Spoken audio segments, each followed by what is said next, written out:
progress will be very slow. Okay, prevalence of vow. I have to put this out because people are very tolerant. Emotional violence is number one in vow. And objectification of women is number one. Sinasabi, wala daw sexual harassment kasi wala naman daw sexual assault. That's not the truth. Because the law says whatever you do against somebody else, if you step and oppress rights, that's already violation. So it's very clear, I'm sorry, you cannot read it, but emotional violence that would arise because of insult and you feel bad about yourself is against the law. So I hope with this time that there are a lot of talks about sexual objectification, that there should be an increased education on this to protect our society, not only women. Okay. Perimenopausal and menopausal. I think again, you know this very well, but I want to point out that menopausal is a silent battle. In a study done in PGH, they have looked at the practices of menopausal women, and what's very striking is consult, they do not consult even if they already experience symptoms. They consult before and after. I don't know why. Because it's cultural. Parte ng buhay ng pagkababae ang menopause. So hindi mo na kailangan mag-consult. Huwag ka mag-inarte. We need money, so don't go to the physician. But it's very striking that there's very low health-seeking behavior among our menopausal women. They consult before because they want to know what's happening, if it's cancer or what have you. But after knowing it's menopausal, it's okay because it's part of life. And then they go back to their physician because they already have arthritis. So see, we have that kind of cultural influences getting into the way of the well-being of women. So it's really a health system issue because there's a study that looks into establishment of menopause care clinic in the Philippines, gathering information from 95 hospitals. 92.6% are POGS accredited, and majority are from the private institutions. You will be surprised that there is really inadequacy, despite that, the hospitals or the perceptions of physicians coming from private sectors are represented. Number one, lack of infrastructure, limited training, interest in menopause care, in other words, low interest, hesitancy in prescribing menopause hormone therapy. So it's really hard to talk about a very good gender index if behind the numbers you feel it, you can see it, and there are women who are left behind. So later life, you know that all these are also something that we see, but majority of experiences of our older women are related again to social context. Okay, I just want to show you the current pyramid of the Philippines. So if you look at it, there are a lot of men at the young age, 0 to 4, pero bakit nawawala ka agad? When they grow older, the magic number actually is 60 to 64. At that age, there will be lagging in the number of survival among men. Okay, so 1.8% versus 1.6% sa men.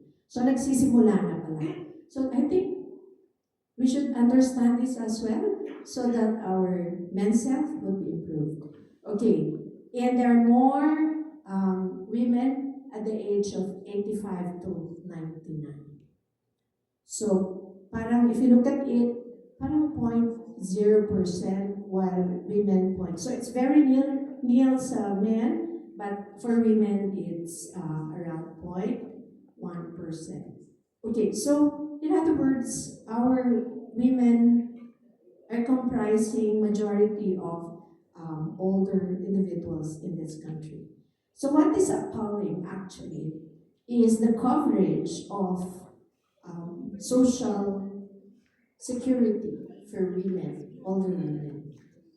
13.2% belong to income poor families, and 4.3% are food poor. Kaya pala, marami namamalimos sa labas. Tapos puro matatanda. I thought it was, they just used their vulnerability to knock on the hearts of individuals. But this is a very glaring statistics. Okay, I want to go back with this because the out-of-pocket payment of older individuals is around 59%. The general health, it's going down to 40, I think it's 49%. So ang dami pala out-of-pocket compared to general population if you're old. And you get your support from your children, spouses, and relatives. And we thrive, the elder individuals thrive because of filial piety. So awa pala, awa ng pamilya ang bumubuhay sa matatanda. Okay. And isolation and abandonment happens if that fails. Now, zeroing on women, there is a very low health insurance coverage between female and male. Bakit kaya? And that explains probably the health span, lifespan, length of being healthy and being sick. Imagine if you're not covered, and you are not covered by any health insurance, then really you're shelling out a lot of money. And imagine you're no longer employed. You're getting money from relatives. You're begging actually for support. So it's really a very long struggle for me. So what are the health system's implications? Number one, preventive and specialized services. We have to invest on this. We have to strengthen primary care. It's not that because I am a family physician, but everyone should understand that preventive health services would be the best to lower cost and burden of conditions. And it should be accessible to all people. Universal health care is a very good health system model, but it may not be perfect in the Philippines, but I hope people would be on board to make the narrative change.